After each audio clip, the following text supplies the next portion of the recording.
Chaque fois que la Bible parle de la grâce, presque chaque fois qu'elle évoque la grâce, à un moment donné, vous constatez que la gloire suit. La gloire suit. Qu'est-ce que la grâce? Une faveur imméritée, non méritée venant de Dieu. Dieu nous a aimés. Le Père, dans l'histoire du Fils prodigue, est une magnifique image de la grâce. Le Fils a gaspillé tout son héritage que le Père lui avait donné.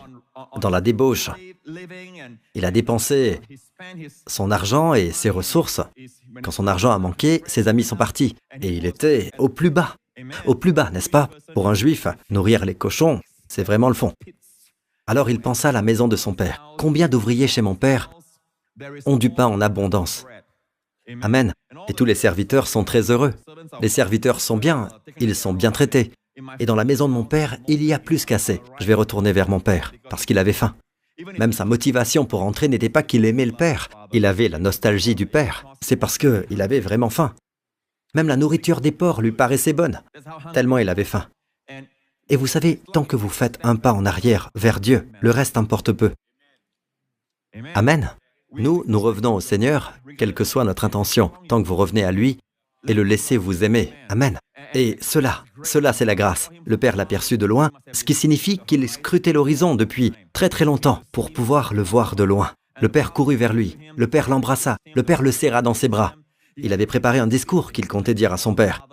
Quelque chose comme « Père, j'ai péché contre le ciel et contre toi. Je ne suis plus digne d'être appelé ton fils. » Le Père ignora tout cela et dit « Apportez le plus beau vêtement et mettez-le lui. Passez-lui un anneau au doigt et mettez-lui des sandales aux pieds. Car mon fils était perdu et il est retrouvé. » Hein? Comment appelle-t-on cela? La grâce. Et après la grâce vient toujours la gloire. Ceux qu'il a justifiés, voilà la grâce. Et ceux qu'il a justifiés, il les a aussi glorifiés. Vous suivez? D'abord justifiés, ensuite glorifiés. Un jour, nous aurons un corps glorifié, un corps comme celui de Jésus, lorsqu'il est ressuscité d'entre les morts. Le corps de Jésus était matière, un corps physique. Et pourtant, c'était un corps immortel. Amen. Plus jamais soumis à la corruption, à la maladie, à la mort. Il est ressuscité dans ce corps. Ce n'est pas un fantôme. On ne peut toucher un fantôme. En fait, un jour, Jésus dit à ses disciples, « Touchez-moi et regardez, un esprit n'a ni chair ni os. Comme vous le voyez bien, j'en ai. » Et pourtant, il était éternel. En même temps, il n'est pas soumis à la matière de cette terre. Il pouvait traverser une porte fermée. Il apparaissait puis disparaissait. Il n'est plus limité par le temps. Lorsqu'on se déplace, qu'on marche, pour atteindre une autre destination. Il pouvait apparaître ici, puis là-bas, plus vite que la vitesse de la lumière. Qu'est-ce que c'est? 300 000 km par seconde? 299 000 km par seconde à peu près. Il est plus rapide que la lumière. Amen. Ainsi nos corps sont semblables, et l'univers entier sera notre terrain de jeu. Voilà votre destinée, vous savez. Êtes-vous conscient que l'univers entier est votre terrain de jeu? Je dis terrain de jeu, mais en réalité, nous aurons des missions, des choses à accomplir. Notre mission, c'est l'univers tout entier. Nous parlons de gloire. Ainsi, il y a un tabernacle que Dieu a créé pour que l'homme apprenne, comme une aide visuelle. Chaque partie de celui-ci, il y a un verset dans les psaumes qui dit « Dans son palais, tout s'écrit gloire ».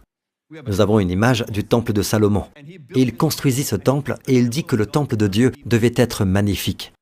Si vous regardez à l'intérieur, vous voyez de l'or, avec des ornements sculptés sur les murs, d'accord? Tout est en or, même le prêtre se tient sur de l'or. Vous êtes une partie de ce temple.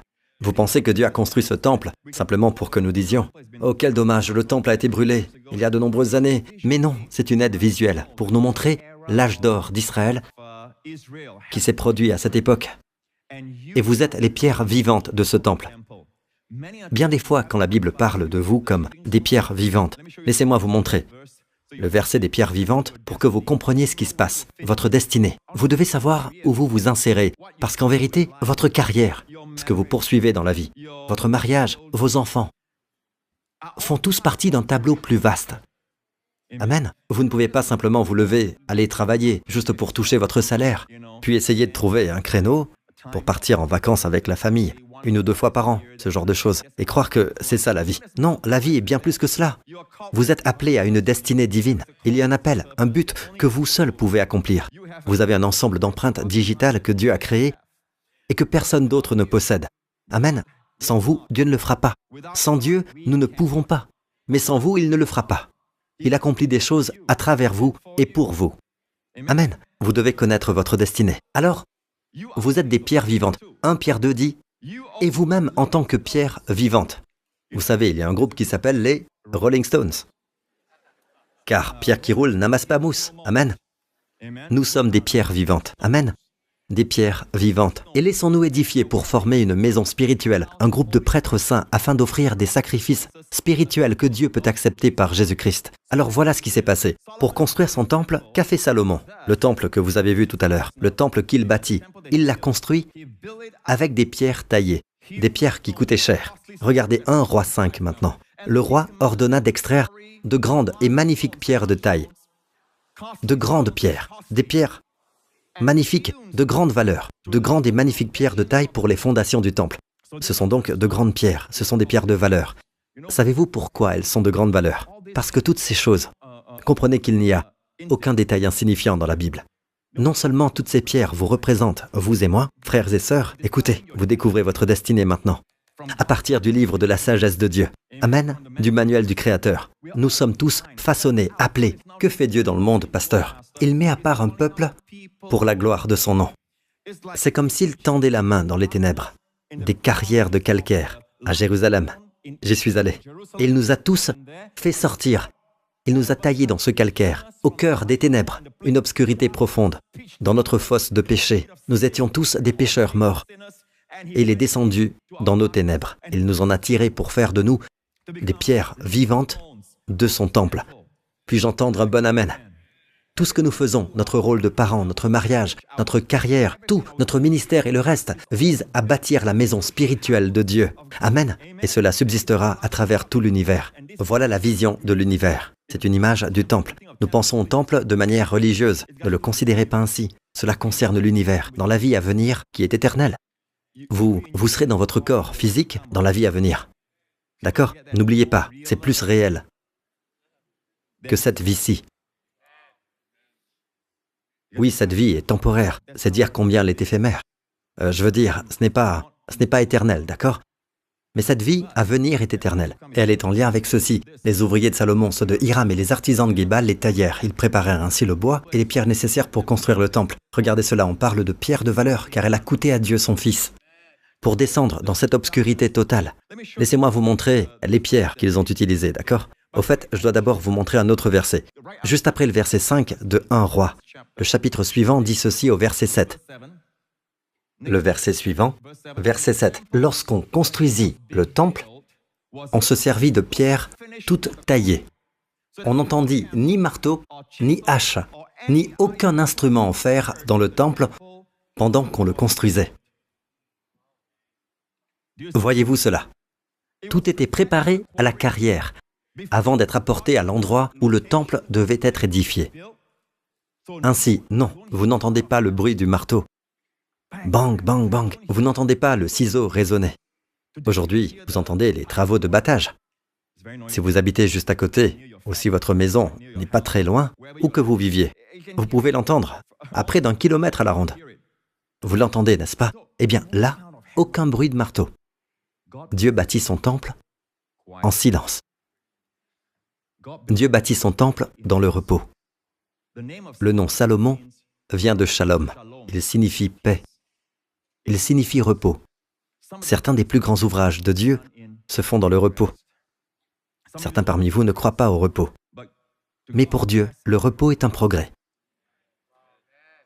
Il y a quelques années, je suis allé en Israël. Et je crois, le pasteur Lawrence était avec moi. Nous sommes entrés dans une carrière, d'accord? Au nord, nous avons découvert que les carrières d'où provenaient les pierres du temple étaient en réalité souterraines, car les carrières du temple, vous avez vu les pierres du temple, elles sont magnifiques, elles sont énormes, nombreuses, des pierres de prix, du calcaire, un calcaire de grande valeur. Au fait, le marbre est un type de calcaire cristallisé, d'accord? Donc le marbre, par exemple, si vous avez une dalle de 90 cm que vous utilisez comme fondation chez vous, vous savez combien ça coûte? Je ne connais pas les derniers tarifs, je n'ai pas les infos, mais laissez-moi vous dire ceci. Disons 4 mètres sur 5 mètres de marbre. Combien pensez-vous que cela coûterait? Une seule référence. La Bible dit dans 1 Roi 7 Montrez-leur 1 Roi 7. Verset 10. Les fondations étaient en pierre magnifique et de grande dimension, en pierre de 5 et de 4 mètres, de 10 coudées et des pierres de 8 coudées selon Darby. Sachant qu'une coudée, c'est la distance du coude jusqu'à votre majeur ici. Voici la coudée biblique. D'accord? Ainsi, nous avons 10 coudées et certaines de 8 coudées. Cela fait environ 4,5 mètres sur 3,6 mètres. Une seule pierre. Lorsque j'étais en Israël, d'ailleurs, vous pouvez voir ici des pierres qui sont tombées. Montrez-leur ceci. Ce sont nos amis là-bas. Les pierres renversées par les Romains. Zoomons. Vous pouvez distinguer au loin la pierre. Oui, voyez-vous, la partie supérieure, ce sont ces blocs de calcaire, finement ciselés. Maintenant, tout est brisé parce que les Romains, lorsqu'ils sont venus en 70 après Jésus-Christ et ont détruit le temple, et au fait, il s'agissait du temple d'Hérode à l'époque. Le temple d'Hérode reposait sur certaines pierres de fondation, du temple de Salomon, d'accord? Donc, même nature, même calcaire. Bien sûr, le temple de Salomon est plus glorieux. Alors, ils ont fait tomber les pierres, accomplissant les paroles de Jésus. Il ne restera pas ici. Pierre sur pierre, tout sera détruit. C'est Jésus qui l'a dit. Sur le mont des Oliviers, un jeune charpentier dit à ses disciples, « Vous voyez tout cela? Je vous le dis en vérité, il ne restera pas ici. Pierre sur pierre, tout sera détruit. » Plus tard, à Rome, il y eut un jeune homme nommé Titus. On le préparait à devenir le prochain empereur, et il le devint. Et il arriva en l'an 70 après Jésus-Christ, et il dit à ses hommes, « Ne brûlez pas le temple, brûlez le reste. Ne brûlez pas le temple. Ne détruisez pas le temple. » Mais lorsque le feu prit, l'or se mit à fondre et s'infiltra entre les pierres.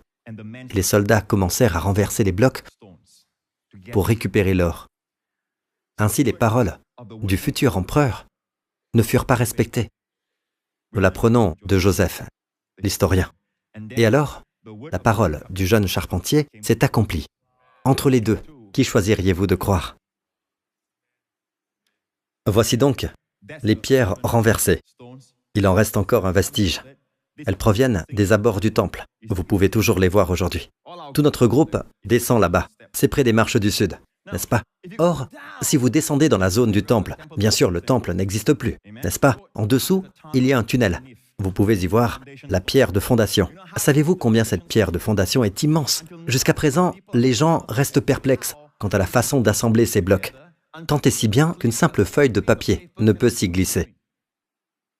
Quand vous les voyez prier au mur, ils glissent les papiers dans les interstices. Ils ne peuvent pas les enfoncer complètement, car c'est taillé de telle manière que, une fois posé, tout est parfait. Jusqu'à ce jour, tous les tailleurs de pierre, les ingénieurs en architecture, les ingénieurs, les architectes, se demandent comment ils déplaçaient de telles masses à l'époque. L'une de ces pierres de fondation mesure environ 14 mètres. Une seule pierre d'environ 14 mètres. Devinez son poids. 570 tonnes. Vous voyez, en fait, beaucoup d'entre vous l'ont déjà vue. Elle se trouve dans le tunnel. Et en 2008, j'y suis allé. Et voici ma fille Jessica. Voyez-vous la pierre là-bas, tout au fond? Elle a été tirée jusque-là. 570 tonnes. 14 mètres. Et les ingénieurs restent émerveillés de la manière dont ils ont pu la déplacer. Quoi qu'il en soit, je suis allé à la carrière. Et la carrière n'est pas très loin de la zone du temple, où elle fut extraite. Et je suis entré. J'y ai prêché un message qui n'a jamais été publié. Nous avons pourtant la vidéo, mais le son n'était pas très bon à l'intérieur de la carrière. Imaginez-vous, nous sommes entrés.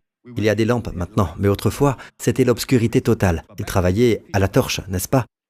Aux lampes de l'époque, et ils taillaient la pierre. Laissez-moi vous montrer la carrière.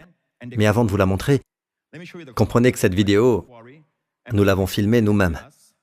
Et quand j'y ai prêché, j'ai vu des parois. On distingue les zones d'où l'on a extrait les formes carrées, toutes les pierres retirées. Et Dieu m'a donné, bien sûr, le message que j'ai prêché là-dedans, sur la manière dont Dieu nous a appelés hors des ténèbres, vers sa merveilleuse lumière. N'est-ce pas? 1 Pierre 2, descendez et lisez ici. Vous, au contraire, vous êtes un peuple choisi. Dites Amen.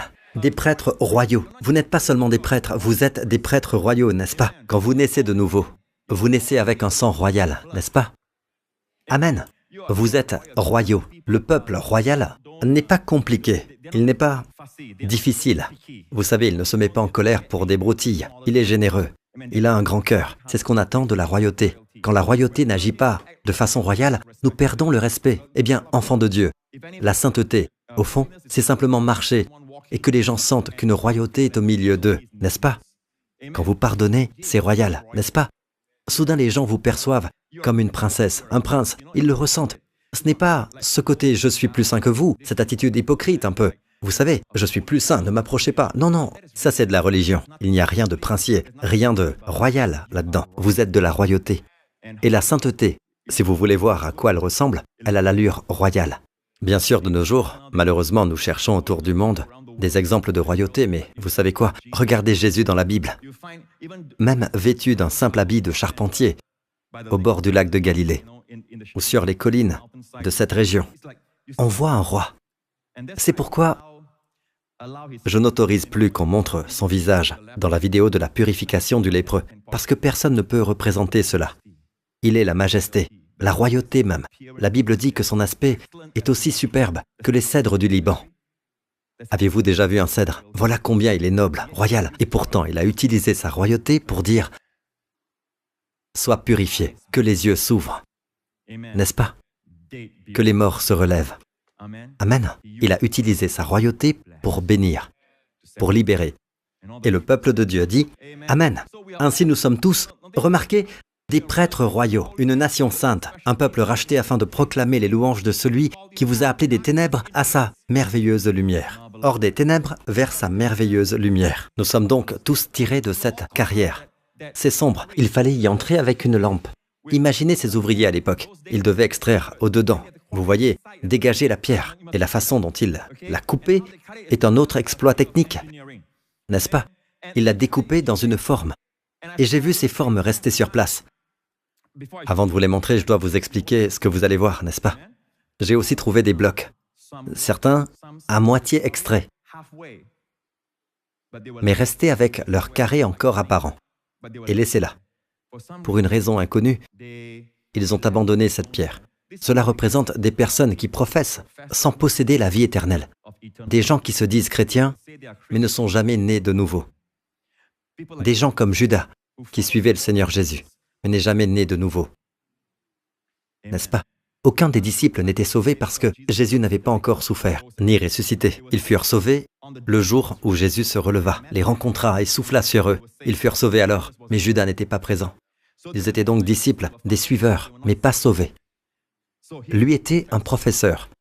Un professeur, c'est quelqu'un qui prétend être chrétien, prétend posséder la vie éternelle, mais ce n'est pas le cas. Ne soyez pas professeur, soyez possesseur. Et puis, Dieu n'a pas de petits-enfants, seulement des fils. Amen. Et des filles aussi, n'est-ce pas? Il n'existe donc pas de né dans une famille chrétienne. Certains me disent, je suis né dans une famille chrétienne. Non, cela ne se fait pas par osmose. Amen. Aller à l'église ne fait pas de vous un chrétien. Pas plus qu'entrer dans un McDonald's ne fait de vous un Big Mac. Ainsi, il vous a appelé hors des ténèbres, afin de proclamer les louanges de celui qui vous a appelé des ténèbres à sa merveilleuse lumière. Dieu veut que le monde sache combien il est bon. Il veut que notre mariage, notre carrière, notre ministère, tout proclame ses louanges. Lui qui nous a appelés hors des ténèbres, l'obscurité la plus profonde, vers sa merveilleuse lumière. Il nous a délivrés de la puissance des ténèbres et nous a transportés dans le royaume de son Fils bien-aimé, le royaume de la lumière. Nous sommes tous des enfants de la lumière. Puis-je entendre un bon amen, mes amis?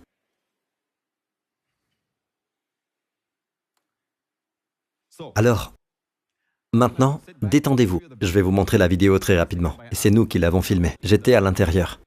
C'est là qu'ils ont extrait la pierre. À certains endroits, il faut se pencher complètement. Bien sûr, il y a maintenant des lampes là-dessous. D'accord? Regardez cette partie d'en haut. Ils ont taillé ici. Voyez-vous, la pierre découpée, c'est la carrière dont ils ont pris les pierres pour le temple. Là, ils la coupaient. Ils coupaient toutes ces pierres. Tout cela, c'est du calcaire. Maintenant, vous allez voir un bloc laissé sur place, juste là. D'eux-mêmes. Ils l'ont taillé sur place. Puis, ils l'ont laissé. Regardez ici. Ainsi, de cette obscurité, Dieu nous a fait sortir. Imaginez-vous maintenant, peuvent-ils sortir par eux-mêmes? Ils ne peuvent rien faire. Ils ne peuvent mériter par leur œuvre qu'on les tire dehors. Ils n'ont rien fait. Écoutez, écoutez. Ils ont été taillés hors de la roche. Regardez bien. Savez-vous ce qui leur est arrivé? Ils sont placés dans le temple de Salomon. Le temple de Salomon est extraordinaire. Le roi fit au temple des fenêtres solidement grillagées, quelle que soit la traduction. La version Martin dit des fenêtres larges par dedans, rétrécies par dehors, sur les côtés du temple de Salomon. La lumière, les fenêtres sont étonnantes. Elles sont larges à l'intérieur, étroites à l'extérieur. Étroites dehors afin de retenir le mauvais temps, le mauvais climat à l'extérieur. Mais elles sont larges dedans. Vous voyez, elles s'ouvrent ainsi. Étroites à l'extérieur, mais s'élargissent de cette façon. Ainsi, elles laissent entrer la lumière. Amen. Dans ma Bible, c'est souligné. J'ai une vieille Bible. Celle que j'utilise, elle dit au verset 4, « Et il fit à la maison des fenêtres fermées à linteaux saillants. » C'est la version Darby. Voyez ma note dans la marge. Fenêtre large dedans, étroite dehors. Si vous méditez là-dessus, qu'est-ce que cela vous dit? Le mauvais sort, tout le bon entre, la lumière. Et n'oubliez pas, nous sommes tous faits pour être un temple de Dieu. Amen. J'ai dit que nous sommes tous faits pour devenir le temple de Dieu. Gloire à Dieu, alléluia. Bien, revenons au verset. Il est écrit, il construisit contre le mur du temple des étages circulaires. Il fit des chambres latérales tout autour. Regardez maintenant les chambres. Revenons à la première image originale que nous avons montrée tout à l'heure du temple de Salomon. Sur le côté, voyez-vous un bâtiment qui dépasse? Ce n'est pas le temple, c'est l'endroit où habitent les prêtres. C'est là que l'on trouve l'entrepôt, où tous les trésors du temple sont gardés, et le prêtre y vit. Quand David dit « Levez vos mains vers le sanctuaire », il fait référence à toutes ces chambres. Et c'est là que l'on trouve les prêtres. Ils y vivaient, ils y dormaient. Et cela nous parle à tous. Jésus dit « Il y a beaucoup de demeures dans la maison de mon Père ». Il faisait allusion à ceci, « Dans la maison de mon Père ». Dans la maison de mon Père, car ceci est calqué sur le ciel. Dans la maison de mon Père, il y a de nombreuses demeures, nous y vivons. Et c'est un lieu de trésor où vivent, où résident les prêtres. Leur quartier, leur chambre, c'est à côté du temple. Et c'est un lieu où sont conservés les trésors. Bien, regardons les chambres, les niveaux, les étages. Revenons encore au passage, descendons. Verset suivant, dans Darby. L'étage inférieur avait 5 coudées de largeur. Gardez cela en tête. Niveau inférieur, 5 coudées de largeur. Et celui du milieu, 6 coudées de largeur. Et le troisième, 7 coudées de largeur. Qu'est-ce que cela signifie? Regardez. Levez les yeux ici. Premier étage, 5 coudées. En montant, 6 coudées. Encore plus haut, 7 coudées. Monte plus haut, enfant de Dieu. Il y a plus de trésors pour toi. Amen. Amen. Puis il ajoute, savez-vous comment on y monte? Et le verset 7, nous avons déjà vu le verset 7. Aucun marteau, aucun ciseau ne s'y fit entendre. Verset 8. L'entrée des chambres latérales de l'étage du milieu était du côté droit de la maison, et on montait par un escalier tournant à l'étage du milieu. Et là, l'escalier est un escalier en spirale. En hébreu, c'est un escalier tournant. La King James parle de « winding stairs ». C'est ainsi qu'on montait. Bien, levez les yeux ici, chers amis. Nous sommes faits pour être le temple de Dieu. Et que font-ils lorsque vous êtes posés, bloc après bloc? D'accord? Savez-vous ce que fit Salomon? Et ce plan, d'ailleurs, ne vient pas de Salomon. Il vient de Dieu. Dieu l'a donné à David. David l'a consigné par l'esprit qui était sur lui. Par ailleurs, ce n'est pas de l'écriture automatique. Le diable a toujours essayé d'imiter les voix de Dieu. L'écriture automatique, c'est poser sa main et attendre qu'un mauvais esprit la déplace. Et écrire, d'accord? Si vous n'avez jamais entendu cela, il existe quelque chose qu'on appelle l'écriture automatique, mais je parle d'être sous l'inspiration de Dieu. Parfois, vous vous asseyez simplement, si vous êtes designer, ou si vous préparez votre sermon. Gardez un carnet devant vous, demandez au Saint-Esprit de vous oindre. Et là, c'est actif. L'écriture automatique est passive. Dieu ne veut pas que son peuple soit passif, soumis, jusqu'à ce qu'une autre puissance vienne vous dominer. Non, non, non. Dieu se sert de personnes actives, d'accord? Vous voyez ce que je veux dire? Il coopère avec vous. Il vous donne un cerveau pour penser. Il vous donne l'énergie et la force pour travailler. Amen. Alors, vous pensez simplement les pensées de Dieu. Et vous commencez à concevoir. Et c'est ainsi que sont nés certains de mes messages. Les choses que je souhaite réaliser prennent forme. Vous m'écoutez, chers amis? David a reçu tout le plan du temple, par l'Esprit sur lui. C'est par un écrit de sa main, dit David, que l'Éternel m'a fait comprendre tout cela. Par écrit, dit-il. Alors, les chambres, à quoi elles ressemblent? Même la conception intérieure, ce n'est pas un esprit humain qui l'a imaginé. C'est le Saint-Esprit. Dieu lui a donné le plan. Mais ce n'est pas lui qui construira le temple. Vous connaissez l'histoire, n'est-ce pas? Et il remettra l'œuvre à son fils qui bâtira le temple. Dieu a choisi son fils, Salomon. Voilà donc. À l'intérieur, que font-ils? Descendons au prochain verset. Et il bâtit la maison et l'acheva. Et il couvrit la maison de poutres. Regardez, de poutres et de rangées de planches de cèdre. Encore une fois, la pierre est posée d'abord, puis on la couvre de bois de cèdre. Vous savez, le cèdre, c'est ce qu'on appelle un bois incorruptible. Et une fois, au Canada, ma femme et moi, nous avons longé une rangée de cèdres et j'ai dû m'arrêter. J'ai fait demi-tour et je suis entré dans cette petite forêt. J'ai vu les panneaux, vous savez, les informations sur les cèdres. Et j'ai appris qu'un cèdre peut vivre des centaines et des centaines d'années, presque jusqu'à 1 millier. Vous voyez de lépreux. On l'appelle l'arbre incorruptible. Et vous savez quoi? Aucun parasite ne peut s'attaquer à cet arbre, ne peut affecter le cèdre. Les parasites ne tuent pas le cèdre, comme c'est le cas pour d'autres arbres. L'arbre tue le parasite, tout comme Jésus.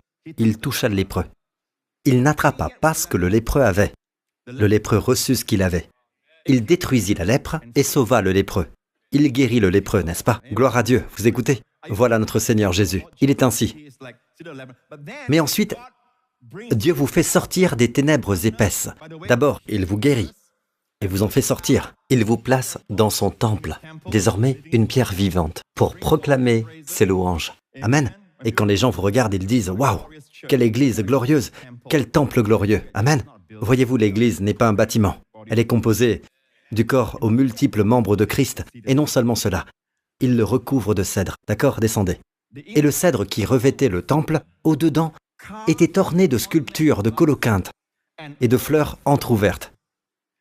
Si vous méditez là-dessus, Dieu vous montrera que le bouton est la première forme de la fleur. La fleur ouverte est déjà éclose, n'est-ce pas? Ainsi, le bouton parle de la vie de Jésus. Écoutez, la fleur ouverte, c'est la résurrection. Le Seigneur Jésus est aujourd'hui monté, n'est-ce pas? Et toutes les beautés de notre Seigneur Jésus-Christ sont déposées sur vous. Tout était de cèdre. On ne voyait pas de pierre. Aucune pierre n'était visible dans le temple de Salomon. Pourtant, la pierre était dedans. Mais en d'autres termes, Dieu ne vous voit plus selon ce que vous êtes, naturellement. Dieu vous voit revêtu de cèdre, n'est-ce pas? C'est son Fils, puis recouvert d'or. Alléluia, la justice de Dieu en Christ. Amen, allons-y. Allez, et vous savez, aucune pierre ne restera intacte, c'est-à-dire aucun de vos défauts, de vos péchés ne sont vus par le Seigneur. Aucune de vos laideurs n'est vue par le Seigneur. Maintenant, nous prions au nom de Jésus pour que nous nous voyions aussi ainsi les uns les autres. Ne soyez pas trop promptes à trouver des défauts, n'est-ce pas? Vous ne connaissez pas l'histoire de cette personne. Ne soyez pas trop rapide. Soyez quelqu'un de lent à critiquer, d'accord? Cherchez d'abord les faits. J'admire ma femme. Ma femme est quelqu'un qui, parfois, quand je passe en mode pastoral et que je dois corriger quelqu'un, elle dit « Nous ne connaissons pas toute l'histoire ». Cette seule phrase m'aide toujours à m'arrêter pour ne pas juger avant le temps. Elle dit toujours « Nous ne connaissons pas toute l'histoire ». Amen. Quelle merveilleuse épouse pour aider son mari ainsi, n'est-ce pas? Ainsi, nous ne connaissons pas toute l'histoire. Alors je vous soumets simplement que, comme Dieu voit chacun de nous, voyons-nous pareillement. Je vous vois glorieux. Je vous vois en Christ. Nous sommes tous édifiés ensemble, n'est-ce pas? Un temple saint pour le Seigneur. Puis-je entendre un bon amen, mes amis? Amen. Aucun péché pierre, aucune pierre, seulement du cèdre. Et en plus, il recouvre le cèdre d'or. D'or. Voyons une coupe transversale du temple. D'accord? Regardons le temple, la coupe transversale du temple. Maintenant, nous coupons pour vous montrer l'intérieur. D'ailleurs, le monde ne peut pas voir. Le monde ne peut pas voir la beauté, vous savez. N'attendez pas de vos amis et de vos collègues et tout ça, que les gens du monde voient votre beauté et votre gloire. C'est aux yeux de Dieu qu'elle est manifeste.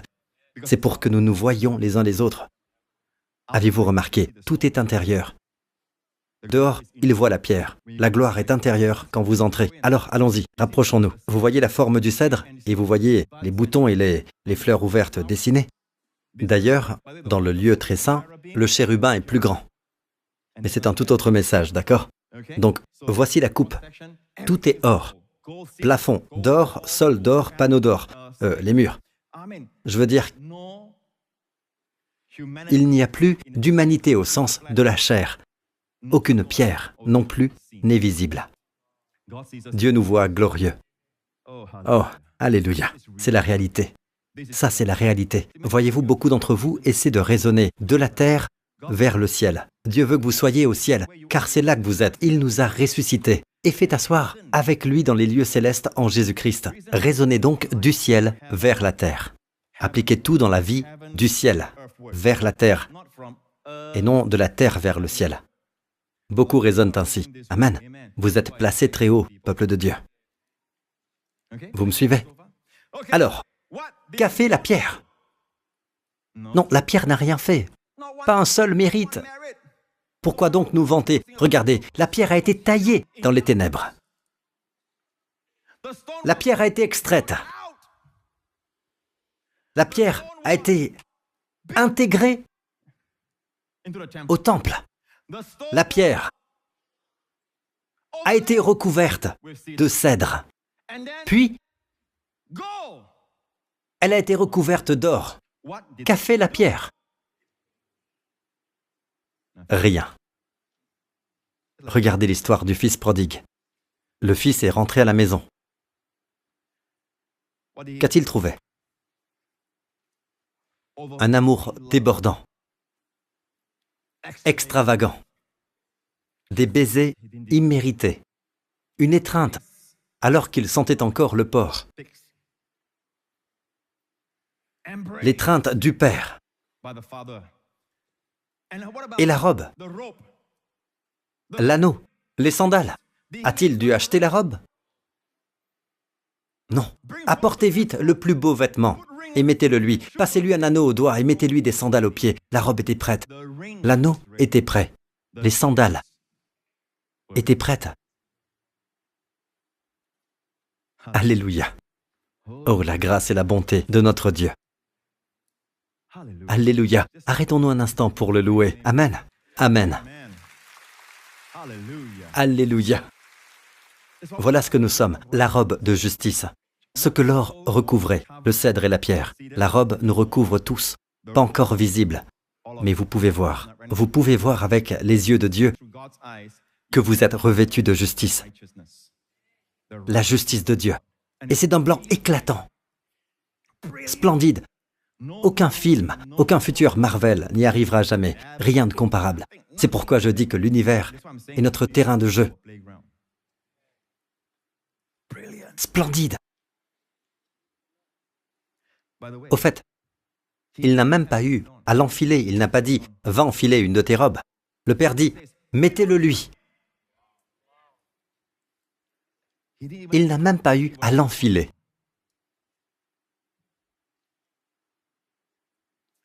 Et Pasteur Prince, où est le concret là-dedans?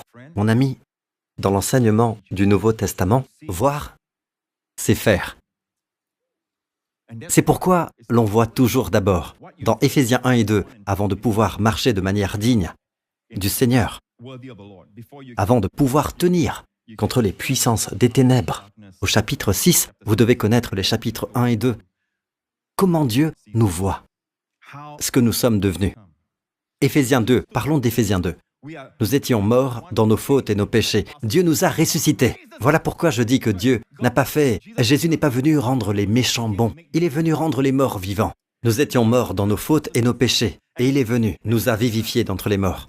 Nous avons ressuscité avec lui. Il nous a fait asseoir dans les lieux célestes en Christ. Votre position actuelle, assis avec Christ dans les lieux célestes.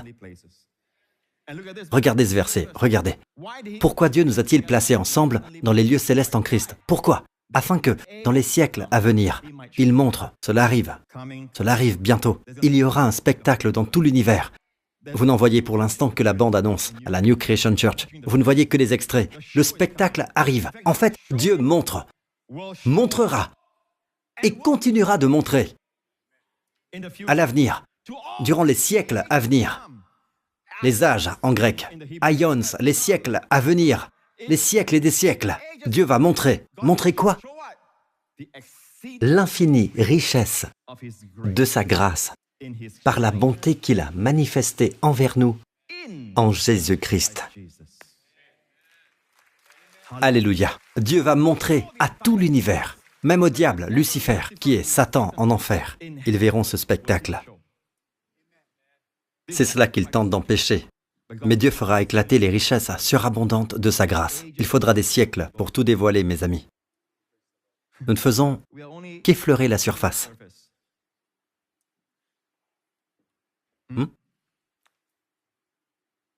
Au même chapitre, plus bas, il est écrit « Ainsi donc, vous n'êtes plus des étrangers ni des résidents temporaires. Vous êtes au contraire concitoyens des saints, membres de la famille de Dieu. Vous avez été édifiés sur le fondement, la grande pierre que nous avons vue. Ce rocher immense, c'est 570 tonnes. Ce bloc de 14 mètres, la pierre de fondation. Vous êtes édifiés. C'est l'image de Jésus-Christ. Cette pierre représente Jésus-Christ. Jésus-Christ lui-même étant la pierre angulaire. C'est en lui que tout l'édifice, bien coordonné, s'élève pour être un temple saint dans le Seigneur. C'est en lui que vous aussi vous êtes édifiés avec eux pour former une habitation de Dieu en esprit.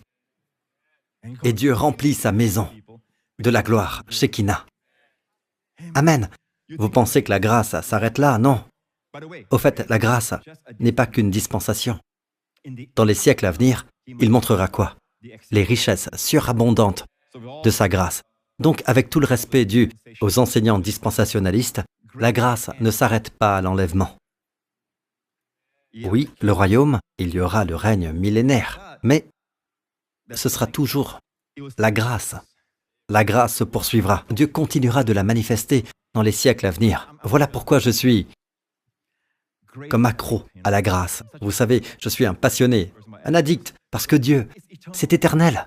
Nous croyons être arrivés au bout. Je connais tout ce que vous enseignez, Pasteur Prince. Et parfois moi-même, je ne sais pas ce que j'enseigne. Je vous transmets simplement ce que j'ai appris. Paul dit, j'ai encore beaucoup à vous dire, mais vous ne pouvez pas le supporter maintenant. Pourtant, Paul ne révéla pas tout. N'est-ce pas? Il déclare, je vous ai donné du lait, non de la nourriture solide. Et pourtant, lui-même a entendu au ciel des choses qu'il ne peut exprimer. Le problème, c'est que ce que vous ignorez, vous ne pouvez pas le suivre, même si cela vous appartient.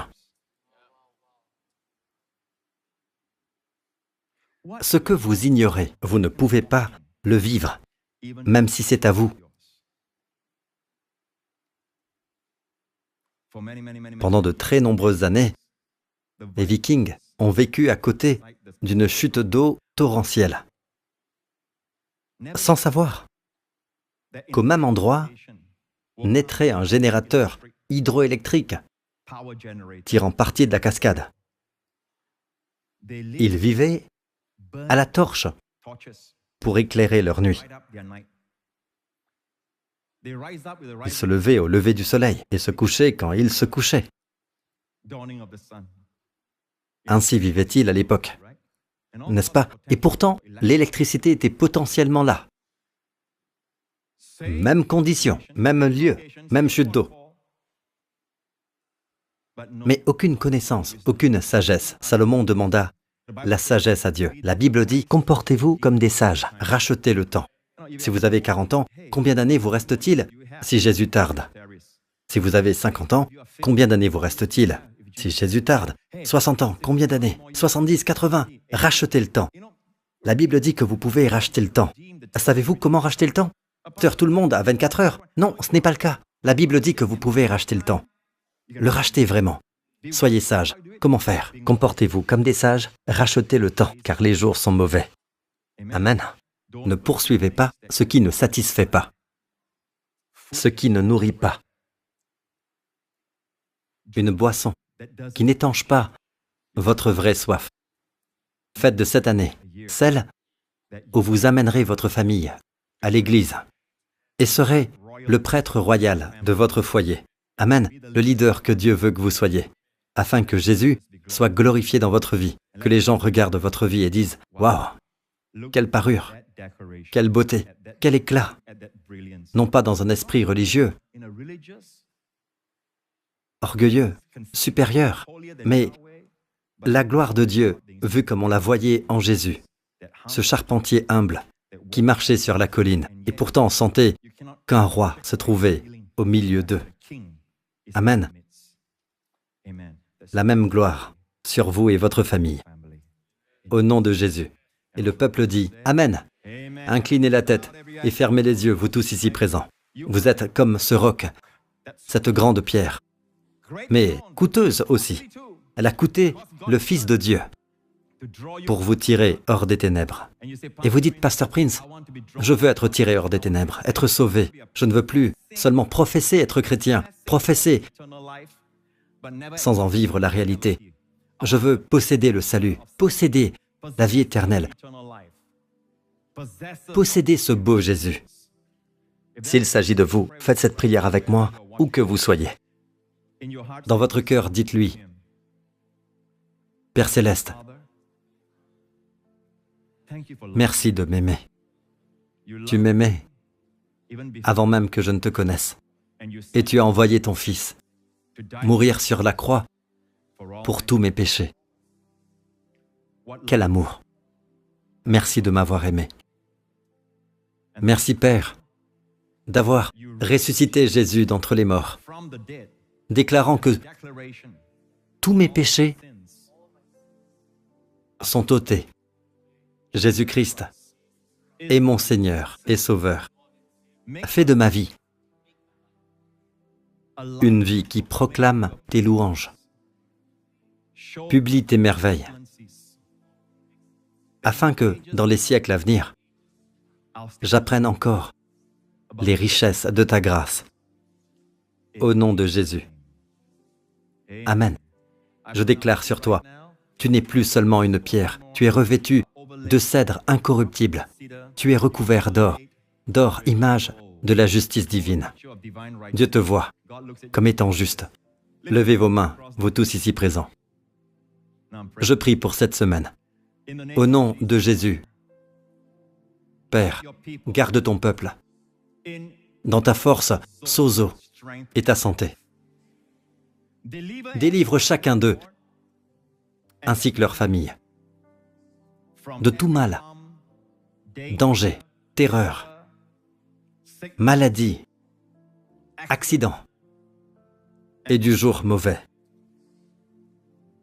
Conduis-nous, Seigneur, cette semaine, non dans la tentation, mais délivre-nous du pouvoir du malin. Fais rayonner ton peuple, Seigneur, par la vérité que tu nous as partagée aujourd'hui, par ton esprit, afin qu'il manifeste les excellences de notre Dieu à un monde qui le recherche. Merci Père, que ce soit l'une de leurs meilleures semaines. Quoi qu'il en reste, nous te le demandons au nom de Jésus. Et le peuple de Dieu dit, Amen. Ainsi sera-t-il, au nom de Jésus. Que Dieu vous bénisse.